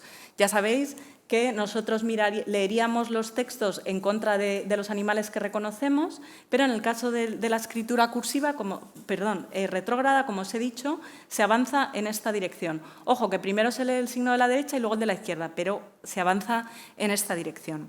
Y eso lo que haría es hacer más sagrado y más oculto el contenido de los textos. Está dificultando la lectura de los mismos. Otra característica, hemos visto jeroglíficos cursivos, dirección retrógrada, columnas. Pensad que no era lo más frecuente escribir en columnas, sino que todos los textos administrativos, literarios, usuales de la vida diaria del momento se escribirían en líneas, además en hierático y de derecha a izquierda. Se leen de derecha a izquierda. O sea, estamos en un mundo completamente distinto. Y esto a los escribas del periodo les generaría pues, sus pequeños problemas. Y, de hecho, tendrían que ensayar. Y hemos encontrado óstraca y hemos encontrado tablillas donde hay ejercicios de escriba para aprender a escribir el texto en columnas, ¿no? Y aprender a hacerlo en jeroglíficos cursivos. Los textos que veis aquí se escriben con... Perdón, antes de pasar a esto... como os he dicho, los escribas están más acostumbrados a escribir en hierático, en líneas, ¿vale? Ahora pasan a un texto en jeroglífico cursivo, en columnas y en retrógrado. Pues todo eso, como os digo, les genera problemas. ¿Y en qué reconocemos eso nosotros cuando estudiamos los textos? Cuando nos paramos a ver los pequeños detalles, un texto escrito en jeroglífico cursivo tiene un montón de signos hieráticos, porque ellos revierten a aquello que han aprendido al principio. Ya sabéis que nosotros empezamos por los jeroglíficos y quien avanza va hacia el hierático, pero es que los egipcios iban al revés. Estudiaban hierático y solo una minoría avanzaba al jeroglífico cursivo y al jeroglífico. Entonces, como ellos han estudiado en hierático y lo que más usan es el hierático, es normal que cuando copian estos textos de pronto salten signos hieráticos. Incluso a veces en la misma columna que los jeroglíficos cursivos. Aquí tenéis un pez en hierático y un pez en jeroglífico cursivo. Este signo tan bonito del pajarito del mal, este es en jeroglífico cursivo y este es en hierático. A veces en la misma columna se mezclan los dos tipos de escritura, ¿vale? Otra zona donde vamos a ver aquello pertenecía al techo y es frecuente, por lo que os he comentado, que están en unas condiciones un poco complicadas de trabajo, es frecuente que haya muchos signos hieráticos. Otro espacio donde vamos a encontrar muchos signos hieráticos, pues precisamente al final de las columnas, en las zonas de encuentro de paredes, en las esquinas. Aquí tenéis transcritas las últimas columnas de esta pared de aquí y aquí están señalados el número de signos hieráticos. A medida que nos aproximamos a la esquina, aumentan. Y como veis, los signos están peor hechos, pero esto nos da información de la persona que lo está copiando. Pensad. Podríamos estar ante un escriba diestro o ante un escriba zurdo. Si estáis con una persona escribiendo que está entre dos esquinas, ¿qué os parece que está más cómodo? ¿Un escriba diestro o un escriba zurdo? ¿El zurdo está más cómodo? Pues el zurdo está más cómodo, claro. Pero aquí tenemos a uno que está incómodo porque se está dando contra la pared, o sea que seguramente estemos ante un escriba diestro. Por eso os digo que podéis extraer mucha información de los textos fijando solo en el tamaño de los signos, ¿no? Y en ver cómo se copian. Los textos se escriben con estas herramientas que son sus pinceles. Los juncos son fibras vegetales, madera también, que se cortan en bisel, la caña se mastica para separar las fibras y estos pinceles son diferentes a los cálamos que se introducen en época grecorromana, que se parecen más a nuestras plumas, que tienen como un depósito casi para las tintas, esa punta muy afilada. Esto es posterior, ¿vale? Nosotros estamos en la época de los juncos, que nos permiten hacer una gran variedad de trazados. Veis que hay formas rectilíneas, que hay formas curvas, que además podemos escribir numerosos detalles. A mí este signo me encanta, el de cocodrilo. Fijaros todas las escamitas que se han hecho, son milimétricos, ¿eh? Son 4 milímetros o menos. Y además, a medida que se va escribiendo, vemos cómo se va desvaneciendo la tinta. Aquí ha recargado, pero aquí el junco se va quedando sin tinta, se separan las fibras que forman el pincel, ¿no? O sea, vemos al escriba en el proceso de escritura, que es a mí lo que me interesa. Bien, se combinan dos tipos de tintas, la roja y la negra. El negro se usa para todo el cuerpo del texto. ¿En rojo qué se escribe? Pues el título de los capítulos que vemos aquí y el colofón, que es aquello que nos dice para qué sirven las fórmulas. Pero hay determinados pasajes que también se escriben en rojo, donde hay preguntas y respuestas, donde hay glosas, donde hay comentarios. El nombre de seres peligrosos como Apophis se escribe en rojo, pero se neutraliza con cuchillos en negro, ¿no? Hay un juego de tintas.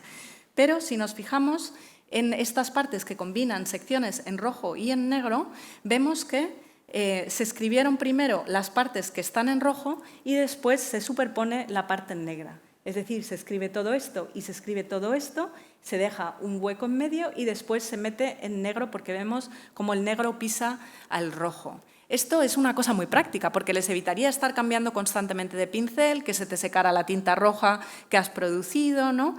Entonces, vemos un poco cómo es todo el proceso que hay detrás. Incluso vemos cuándo se equivocan y cuándo mojan en tinta roja, están escribiendo un pasaje en tinta roja, mojan el pincel en la tinta negra y conforme va desvayéndose la tinta negra vemos el rojo que hay detrás. No vemos a los seres humanos que se equivocan y que son los que están detrás de la copia de los textos. Luego, ¿cómo disponemos estos capítulos? Pues Yehuti opta por todas las formas posibles, porque los títulos pueden ir en la parte de arriba, que habíamos dejado una serie de líneas horizontales para que fueran. Los capítulos pueden ir uno detrás de otro, pero no directamente escritos uno detrás, sino que si tú has acabado un capítulo y te queda una parte de la columna, puedes dejar esa columna en blanco y saltar al siguiente capítulo en la siguiente columna, o dejar un espacio entre medias, entre un capítulo y otro, y seguir copiando más abajo. Esto pasa con los capítulos que están ilustrados con viñetas. ¿Qué pasa cuando no tenemos viñetas? Pues que los capítulos se suceden uno a otro, pero la separación entre ellos se marca por el título que está escrito en rojo. Y hay otros capítulos que tienen distintas subsecciones internas y que decidimos distribuir en columnas, en forma de tabla, y a veces no nos cabe todo el contenido y el escriba dice, ojo, que es importante todo el contenido porque estas son las palabras que van a ayudar a Yehuti a vivir en el más allá.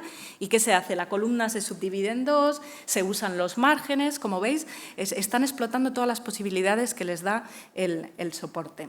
Incluso ahora pensáis, ¿cómo se justifican las columnas? O sea, hoy entramos en el Word y tenemos la opción de justificar y te queda todo perfecto. ¿Qué hace un escriba en la antigüedad cuando no quiere dejar un espacio en blanco? Aquí tenéis un capítulo que se reconocen, como os digo, porque va entre una parte roja que tiene el título y el siguiente capítulo que empieza aquí. Bueno, pues comparándolo con otros modelos, si el escriba hubiera seguido a rajatabla su modelo, habría dicho en esta columna, yo os saludo, alma de Hermópolis, así como yo os conozco. Le habría quedado aquí. Y él no quiere, el copista no quiere dejar un espacio blanco. ¿Y qué hace? Modifica el texto que está copiando y dice, ojo, que si en vez de elegir el pronombre de primera persona yo, planto todos los títulos de Yehuti, resulta que justifico las columnas y lleno todo el espacio.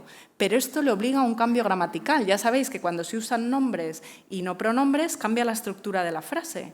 ¿Y todo esto qué nos quiere decir? Que la persona que estaba copiando el texto entendía lo que estaba copiando y era capaz de modificarlo para ajustarse a las condiciones con las que se encontraba. Oye, que ahora me sobra espacio, pues ¿qué hago? Voy a modificar este texto, ¿no? Entonces, todo esto nos da como mucha información sobre las personas que están detrás. Y como os digo, la cámara funeraria es que nos ofrece esa posibilidad de aproximarnos a los escribas, de seguir los movimientos de sus cañas, de analizar cuándo tienen una duda y cuándo titubean y qué tipo de soluciones están adoptando, ¿no? Y una parte del estudio que estoy llevando a cabo consiste en definir criterios para distinguir manos de escriba y decir, hoy, ¿cuántas personas participaron en la decoración de la tumba de Yehuti? ¿Fue un solo escriba? ¿Fueron varios? ¿Y cómo hacemos para distinguirlos, no? Y todo esto, ¿qué nos da a conocer sobre los hábitos y las prácticas de los copistas de la época? Pero cuidado, que también hay que ser como un poco condescendientes con ellos, porque decimos, a veces analizamos un texto y decimos, uff, qué mal están escritos los signos, ¿no? Aquí qué cutre, que parece, este escriba no era muy versado. Por eso os digo que cada vez que veáis algo que no os cuadra, lo examinéis desde todos los ángulos posibles. Y esto es una imagen frontal, pero si lo vemos con luz rasante, lo que vemos que le ha pasado aquí al escriba es que la superficie de trabajo no estaba bien preparada y eso hace que el pincel no deslice tan bien y que aquí cuando frontalmente vemos unos signos que nos parecen que están peor trazados es que se estaba encontrando con esto. ¿Vale? Siempre hay que estudiar el texto dentro de su soporte para poder analizar todas las eventualidades que han podido pasar. Y aquí, no os asustéis, hay mucho texto, pero lo vamos a ir viendo. Son los criterios que he ido definiendo para distinguir manos de escriba. Y lo vamos a ver con ejemplos concretos, porque hay que fijarse en aspectos generales de un texto, en aspectos específicos de los signos y todo aquello que nos revela los hábitos y las prácticas de escritura. El tamaño de los signos y la distancia que tienen a las líneas o cómo se separan en un plano vertical los signos ya nos distingue claramente a dos escribas. Este escriba, que diríamos que es el denso, porque los signos son mucho más chiquititos, más compactos, están dentro de las columnas, se distingue del escriba B, que es el escriba aéreo, que se lleva, aparte de que hay mucha más separación, la mitad de las veces pisan las columnas, ¿veis? Todo esto de organización de un texto ya nos sirve para distinguir dos manos de escriba. Pero si entramos en los aspectos específicos de los signos, podemos ir generando más criterios. Lo primero es el módulo. ¿Qué es esto? La relación entre horizontal y vertical de los signos, es decir, si hay signos que tienden más hacia la vertical o hacia la horizontal. Pensad cuando nosotros estamos copiando cómo se nos inclinan las Fs, por ejemplo, cosas así, pues es que también podemos aplicar esto mismo a los escribas. Podemos hacer un estudio de paleografía para llegar a conocer cómo es la forma de los signos que traza un escriba, tanto en su contorno exterior como en los detalles interiores que va incluyendo. Cuidado, porque quien se ha dedicado al estudio de paleografía y morfología lo que nos dice es, ojo, que hay que elegir los signos que se trazan más frecuentemente. Primero porque tenemos más y luego porque como se hacen de forma más mecánica, uno no se para a hacerlos con tanto detalle como aquellos que solo aparecen una única vez en la tumba. Aquí tenéis a la mujer dando a luz, fijaros con qué cantidad de detalles, o al cocodrilo, algún tipo de pez, un loto, son signos únicos y que el escriba se pararía a hacer con mucho más cuidado que el signo A1, que lo hace de una gran cantidad de formas. Esto dentro de una misma composición y a veces dentro de una misma palabra hay una gran variabilidad y nos puede volver un poco locos. Entonces, la gente que se dedica a paleografía ha establecido que hay una gran variabilidad dentro del trazado. Dentro de la mano de un escriba, un signo se puede escribir de muchas formas y que tenemos que tener esto en cuenta cuando comparemos los signos entre sí. ¿Por qué pueden variar los signos de una persona? Bueno, por el tipo de texto que está copiando. Pensad que no es lo mismo si se copia un texto religioso que un texto literario o administrativo o una carta. Nosotros mismos, cuando antes escribíamos postales, pues si se lo diriges a una persona con mucha pompa, haces los signos más grandes, más cuidados. Pues lo mismo pasaba, si estás copiando un texto religioso lo cuidas más que si es un sketch administrativo que estás haciendo un apunte de algo del mercado o lo que sea, ¿no? Los signos varían en función de la superficie que se está copiando, ya hemos visto cuando la superficie no está muy pulida, del instrumento de escritura que tú tengas, incluso hay variaciones caligráficas con la edad, hay gente que estudia archivos coptos y ha podido trazar la huella de un escriba durante 40 años y ha visto cómo le va cambiando la mano, ¿no? También en función del espacio disponible, pensad que a veces hay textos al final de las columnas donde no te caben y tienes que poner el signo más pequeño, más hacia un lado, variarle la forma.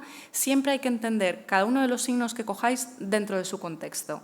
Y esto también va por la unión de un signo con otros dentro de un cuadrado imaginario. No es lo mismo coger un signo aislado que cuando este signo comparte espacio con otros, porque eso te va a afectar a la morfología. Y esto siempre hay que tenerlo en cuenta en los estudios de paleografía, ¿vale? También el grado de concentración del escriba, las condiciones en las que está trabajando. Esto del grado de concentración, seguro que cuando estáis tomando apuntes en una clase no es lo mismo cómo empiezas a escribir que cómo acabas. Y de hecho hay un investigador, Andreas Dorn, que ha hecho un juego que él coge ostras completos, pero los parte a la mitad y se los da a sus compañeros. Y dice, ahora decidme si esta mitad de arriba corresponde con la mitad de abajo. Y mucha gente se sorprendería porque dices, pues esto, ¿cómo van a ir estos signos con estos tan cuidados de aquí arriba? Pues sí, son de la misma mano. Entonces hay que estudiar todo un texto en su conjunto. Y las condiciones de trabajo. Yo soy muy pesada y vuelvo a la materialidad, a las condiciones físicas. Pensad que nuestros escribas no están bajo techo, digamos, en un taller, no están en pie contando el grano, están en un espacio subterráneo, estamos a 14 metros de profundidad, donde hace mucho calor, donde hace humedad y donde las condiciones de iluminación son precarias. No es lo mismo estar a la luz del día que metido en una cámara funeraria, donde tendrías este tipo de lámparas que serían de aceite de ricino o de aceite de linaza y que tienen un rendimiento, o sea, tienen una capacidad de iluminar muy pequeñita, tienen que estar las lámparas muy cerca de la pared, pero a la vez tenemos a nuestros escribas que tienen una mano con la copia maestra, otro con el pincel. ¿Dónde están las lámparas? Pues seguramente tendrían ayudantes o tendrían algún tipo de soporte donde colocarlas muy cerca de la pared porque, como os digo, la cantidad de espacio que se ilumina es pequeñita. Y, bueno, pues con todo esto podemos hacer análisis de paleografía y empezar a ver las diferencias entre los escribas, que creo que se ven muy nítidamente. Fijaros en los pájaros, este que le vuelve las garritas como hacia atrás, la forma de trazar los signos es completamente diferente entre uno y otro. Pero la morfología es engañosa, por eso que os he dicho que hay tantas variabilidades que a veces los signos de una misma persona pueden ser muy distintos. Entonces, ¿en qué nos fijamos? Nos fijamos en lo que en paleografía también se llama el ductus, es decir, cómo es la factura técnica de un signo, cuántos trazos lo componen, en qué dirección se ejecutan y cómo se superponen unos a otros entre sí. Y no es lo mismo trazar una N así que trazarla con dos tracitos más aquí. Esto implica dos trazos más, implica una superposición de signos distintos. Pero para toda norma hay su excepción, por supuesto, y entonces uno tiende a superponer los trazos siempre de la misma forma. Aquí veis que se hace primero esto y luego esto, pero resulta que el mismo escriba a veces los superpone al revés. O sea que a veces nos vuelven un poco locos. Incluso el número de trazos puede variar. Fijaros en cómo se ha hecho la guau. Aquí se ha utilizado un trazo más para los pies, mientras que aquí no están unidos. Pero hay que analizar tendencias y ver a lo que tiende el escriba, ¿no? Último criterio que vamos a manejar, las prácticas escribales, todos aquellos hábitos que pueden distinguir a una persona de otra. Tranquilos, que no vamos a ver todo esto, pero quiero que os fijéis, por ejemplo, en diferencias ortográficas. Ya sabéis que la escritura jeroglífica no está estandarizada, es poliortográfica, te permite mucha variabilidad. Puedes usar logogramas, puedes usar fonogramas, puedes usar distintos determinativos. Fijaros que para escribir el nombre de Osiris y de Isis, esta persona ha usado clasificadores que son antropomorfos, mientras que aquí, para el nombre del dios Tot, ha usado la banderola de la divinidad y para el nombre de Isis ha elegido el de la serpiente. Ya estamos ante dos escribas que ortográficamente vienen o de escuelas distintas o que tienen un carácter y una personalidad completamente distinta el uno del otro. Otro criterio para distinguir manos de escriba, la cantidad de signos hieráticos que se usan, ¿no? Ya hemos visto en este caso que estaríamos seguramente ante un escriba diestro al que le toca escribir las últimas columnas antes de llegar a la esquina. Otro criterio, el tema de las recargas del pincel. Bueno, esto se ve muy bien porque pensad que es un escriba que tiene su tintero, que va copiando en la pared y nosotros podemos ver dónde se ha vuelto a recargar por variaciones en la densidad de la tinta, entre un signo que está muy negro y otro que se va desvaneciendo poco a poco. Y esto es un estudio que se ha hecho primero en papiros y los lugares donde se moja el pincel, bueno, pues suelen coincidir con inicios de columnas, con mitad de columna, hasta que aquí te vas quedando sin tinta y vuelves a recargar. Bueno, pues los puntos donde el escriba recarga su pincel, a veces en mitad de palabra, también nos pueden servir para distinguir a un escriba de otro. Otra cuestión. Perdón, volviendo al tema de las recargas. A veces vuelves a repasar un signo cuando estás copiando, ¿no? Como veis, el escriba viene de mojar el pincel por aquí, se ha quedado sin tinta, vuelve a escribir, aquí se ha quedado sin tinta y lo recarga completamente el signo, lo vuelve a repasar porque se le ha quedado muy desvanecido. Y estas cosas a veces nos hacen ver a la persona que están detrás. No sé si habéis escrito alguna vez un texto, volvéis y decir, oye, voy a poner los puntos sobre las íes que me han faltado. Fijaros dónde recarga aquí, 1, 2 y 3. Está volviendo a releer el texto que ha escrito y está añadiendo pequeños detalles. Esto nos dice qué está haciendo el escriba. Acaba de copiar un texto, acaba de mojar el pincel, digamos, en su tintero, está releyendo y está diciendo, voy a poner aquí un pequeño detalle. Y a veces, cuando se recargan tu instrumento de escritura, te das cuenta de un fallo que se ha cometido y con tinta fresca corriges ese error, digamos, que se ha producido, ¿no? Y aquí entramos en el siguiente criterio que nos sirve para distinguir manos de escriba, y son los errores que se cometen. Se ha determinado que cuando tú copias un texto a partir de un modelo, se cometen muchos más errores que cuando estás escribiendo un texto que tú has compuesto y que tienes en tu memoria. Pensad en vosotros, si estáis escribiendo una carta, seguramente tenga menos errores que si te estás cogiendo la edición del Quijote y estás intentando reproducirla exactamente igual. Porque el espacio en que media entre que tú lees un original, lo memorizas y lo copias a otra superficie, se producen numerosos fallos. Y esto es lo que vamos a ver con la copia de los textos. Y se producen todo tipo de errores. Nos vamos a encontrar con omisiones, con sustituciones, con adiciones y con cambios de lugar, de signos, de palabras y de frases.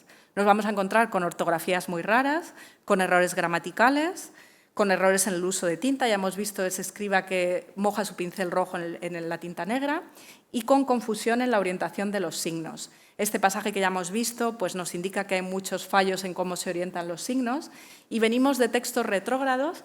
Pensad que eso les originaría muchos problemas, que estos signos que se tienen que leer de derecha a izquierda, nosotros tendríamos que encontrarnos primero este signo y luego el trazo vertical, igual que en la palabra remech, nunca aparece encabezado por la mujer y el hombre detrás. Y fijaros que aquí está dudando el escriba, que seguramente habría puesto al hombre primero y que cuando lo vuelve a releer y lo retoca es cuando se produce la confusión, porque dice, si yo vengo de escribir en líneas, esto es un texto retrógrado. Veis, ahí hay muchos factores que nos van enseñando cosas sobre las personas que están detrás. Hay errores que son muy frecuentes, los pájaros se confunden mucho entre sí, y aquí tendría que haber escrito la preposición im y en vez de poner una m ha escrito un aleph.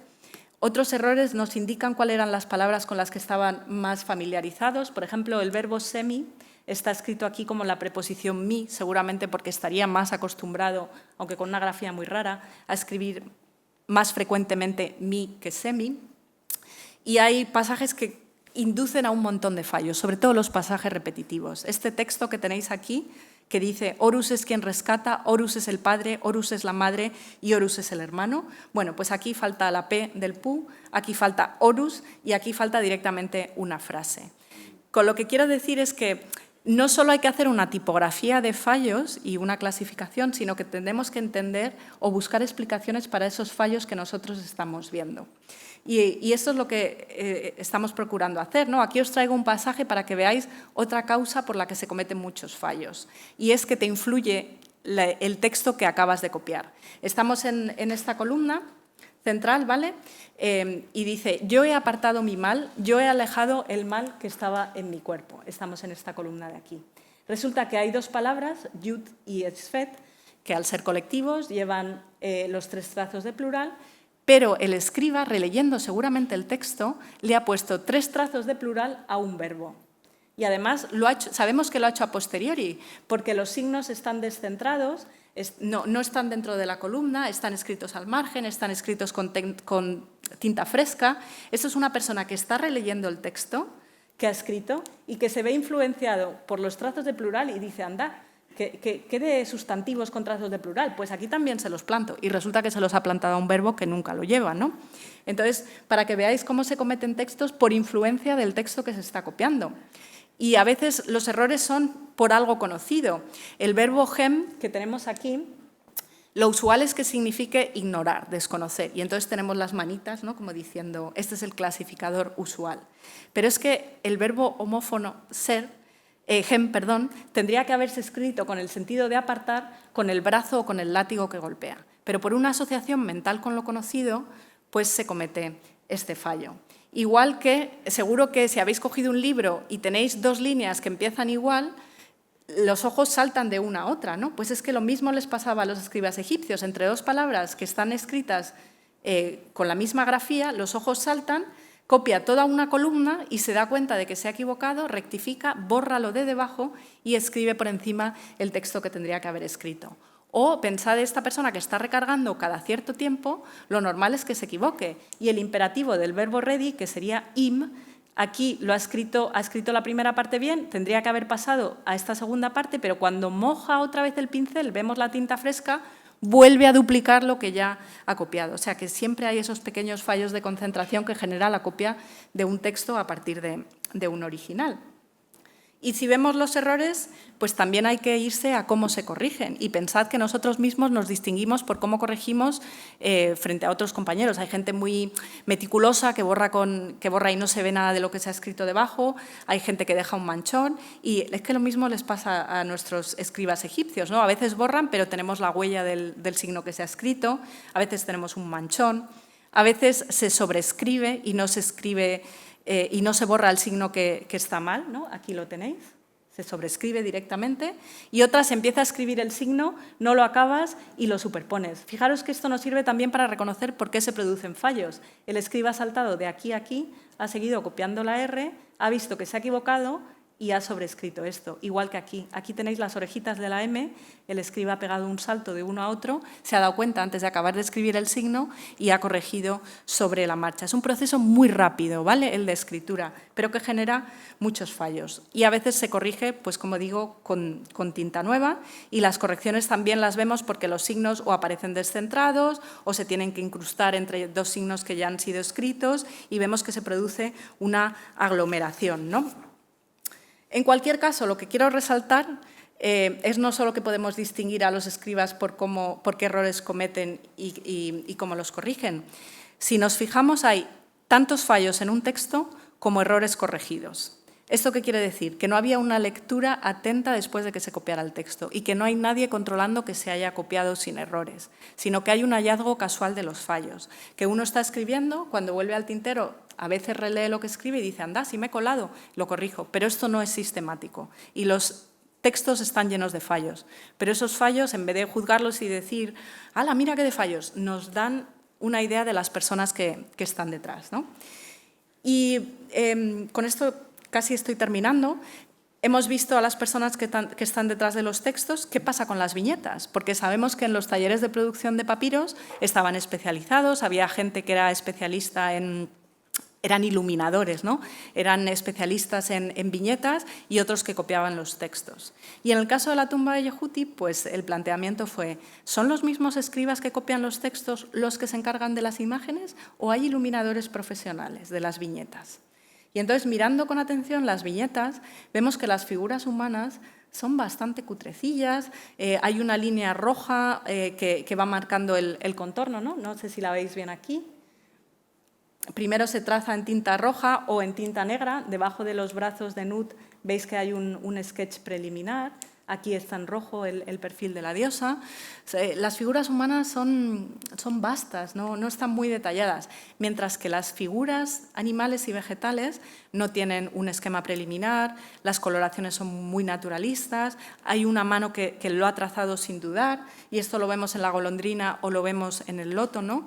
Y frente a estos casos es que la figura humana realmente nos contrasta porque es vasta. Y hemos visto que son escribas que son capaces de hacer signos muy detallados, acordados de la mujer que está dando a luz, acordados del loto, y que cuando se enfrentan a la figura humana, estos son los signos que hemos visto muy detallados, cuando se enfrentan a la figura humana no tienen esa misma soltura. O cuando están haciendo los determinativos de la parte de divinización de las partes del cuerpo, vemos que la mano, no sé si se aprecia muy bien, pero no hay una línea recta como en el caso de la golondrina, hay un escriba que va haciendo un trazo, otro trazo, otro trazo, otro trazo.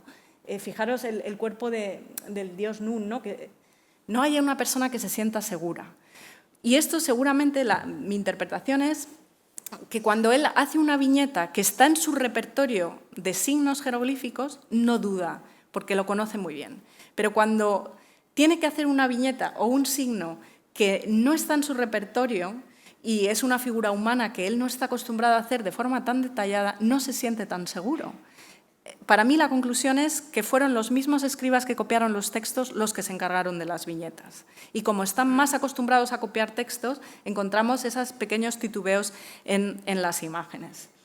Y con esto, bueno, lo que quiero decir es que si analizamos con todo detalle las huellas físicas y las huellas materiales que quedan en los textos, podemos aproximarnos mucho a las personas, y tanto que incluso nos han quedado huellas dactilares de su trabajo. Y esto ya lo hablaremos con Jesús Herrerín, porque a partir de sus investigaciones pueden determinar el género de las personas al hacer la lectura de las huellas que quedan en los dedos, ¿no? Y con esto ya sí que termino. No sé si puedo, 5 minutos más puedo seguir, sí. Bueno, pues al pasar tanto tiempo delante de los textos, ¿no? y ver no solo el contenido filológico, sino todo lo que los textos nos dicen de las personas, pues con José Manuel Galán y con Hugues Tavier, la persona que os he comentado que es del equipo belga, que hace experimentos de arqueología para entender cómo trabajaban los artistas egipcios, surgió la idea de hacer una epigrafía experimental y ver cómo de difícil o no era escribir un texto de estas características. Y entonces intentamos reproducirlo lo más fielmente posible con las herramientas que nos daba el entorno. Estábamos en el Marsam, nos permitieron utilizar una de las paredes del hotel para hacer nuestro experimento, nos fuimos al entorno, cogiendo de referente los materiales arqueológicos que hay en los museos. Ya sabemos que muchos instrumentos de escritura se hacían con este tipo de hierba que se llama alfagras y con palmeras. Pues, ¿qué hicimos? Con útiles líticos, como los que están documentados en museos, con UC, que son las manos que tenéis aquí, fuimos cortando para producir nuestros propios pinceles, siempre teniendo como referente los de los museos y sabiendo que seguramente se masticaran las puntas para separar las fibras, ¿no? Nos fabricamos los pinceles, nos fabricamos la tinta. La tinta seguramente fuera carbón vegetal, mezclado con agua y con un aglutinante. El carbón machacado, Los experimentos también dicen que el carbón que procede de los hornos donde se cocina no hace falta que le pongas tú un aglutinante porque ya tiene como el aceitito que se queda de cocer los panes, por ejemplo. Y entonces nos fijamos cómo sujetan los escribas los pinceles. Fijaros que es más como un pintor, ¿no? Siempre a una distancia del extremo. Intentamos reproducir al máximo sus condiciones. Hug nos preparó una de las superficies del hotel, la encaló con las herramientas que seguramente habrían usado. Esperamos a que se hiciera de noche para reproducir las condiciones lumínicas.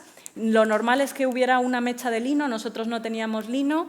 Bueno, cogimos una tela cualquiera, no teníamos aceite de linaza ni de ricino, sacrificamos un poco de nuestro aceite de oliva, lo pusimos aquí y utilizamos lo que nos dice Estrabón de las recetas antiguas sobre las lámparas, y es que para que no produzcan tanto humo se echaba sal gorda dentro del aceite. Entonces, si tú echas, esto es sin sal y esto es con sal. La superficie que tú iluminas es menor, pero a la vez te sale menos humo y se te ennegrecen menos las paredes. Y entonces nos dedicamos a transcribir los textos y hicimos un experimento. Lo hicimos José Manuel Galán, que seguro que también es un viejo conocido, y yo, con ayuda de los portadores de lámparas, con David García, un compañero, y entonces nos dedicamos a escribir los textos y nos dimos cuenta que no es tan difícil escribir los textos. Y que es relativamente fácil borrarlos también, los signos, con la punta del dedo, con la punta del cálamo, pero que para que el resultado te quede bonito tienes que ser un escriba muy entrenado. Entonces, toda esa regularidad que vemos en la cámara funeraria de Yehuti realmente nos dice que eran escribas profesionales que estaban acostumbrados a escribir textos funerarios. Y con este pasaje de Richard Parkinson, que es un libro maravilloso sobre poesía, quiero terminar porque para deciros que cuando miréis cualquier documento, id siempre al original, entenderlo dentro de su soporte y dentro de su contexto, porque en este caso él nos dice que leyendo el papiro es posible rastrear la mano del escriba con su cálamo, moviéndose sobre la superficie, haciendo una pausa, rellenando a veces a medias su cálamo, después rellenándolo por completo. A veces hace que la tinta fluya densa, otras simplemente la tinta es más pálida. Son las circunstancias de la escritura, un proceso mental y físico, insisto. Y hay tantas contingencias que rigen la escritura que no se puede describir todo el proceso que produjo los trazos que nosotros nos encontramos. Es un proceso mental y físico, es muy rápido, es flexible, es fugaz.